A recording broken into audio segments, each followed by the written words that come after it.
டேண்ட்ரஃபே இல்லாமல் முடியை எப்படி சிம்பிளாக மெயின்டைன் பண்ணுறது அப்படிங்கிறத பார்ப்போம்மா.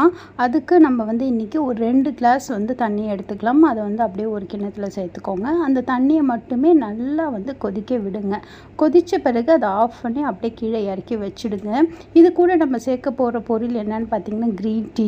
நமக்கு க்ரீன் டீ குடிக்கவே பிடிக்காது, அப்படி வேண்டான்னு சொல்கிற அந்த க்ரீன் டீயை சேஷை இருக்கும்ல, அதை எடுத்துக்கோங்க. அதுக்குள்ளே இருக்கிற அந்த பேக், அந்த க்ரீன் டீயோட பேகை எடுத்துட்டு அப்படியே வந்து நம்ம அந்த கிண்ணத்தில் கொதித்து இறக்குன தண்ணியில் அப்படியே சேர்த்துருங்க. இன்றைக்கி நான் 3 பேக் எடுத்திருக்கேன். அது 3மே அப்படியே சேர்த்துட்டு ஒரு 3 to 4 மினிட்ஸ் அப்படியே விட்டுடுங்க. விட்டுட்டிங்கன்னா அந்த டீயோட எசன்ஸ் வந்து அப்படியே அந்த தண்ணியில் இறங்கிடும். அந்த தண்ணியை தான் நம்ம இன்றைக்கி ஹேரில் யூஸ் பண்ண போகிறோம்.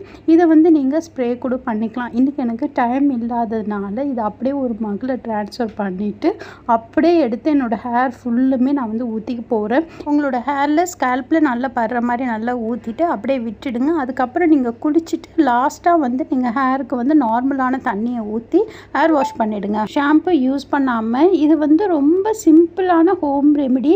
இந்த மாதிரி நம்ம செஞ்சுட்டு வரும்போது நமக்கு வந்து 0 டேண்ட்ரஃப். இது வந்து சின்னவங்களும் செய்யலாம், பெரியவங்களும் செய்யலாம். ட்ரை பண்ணி பாருங்கள். வீக்லி ஒன்ஸ் நீங்கள் வந்து ட்ரை பண்ணாலே போதும், உங்களுக்கு ஒரு நல்ல ரிசல்ட் கொடுக்கும். உங்களோட முடியும் வந்து பார்த்திங்கன்னா நல்ல சாஃப்ட் அண்ட் ஷைனிங்காக இருக்கும்.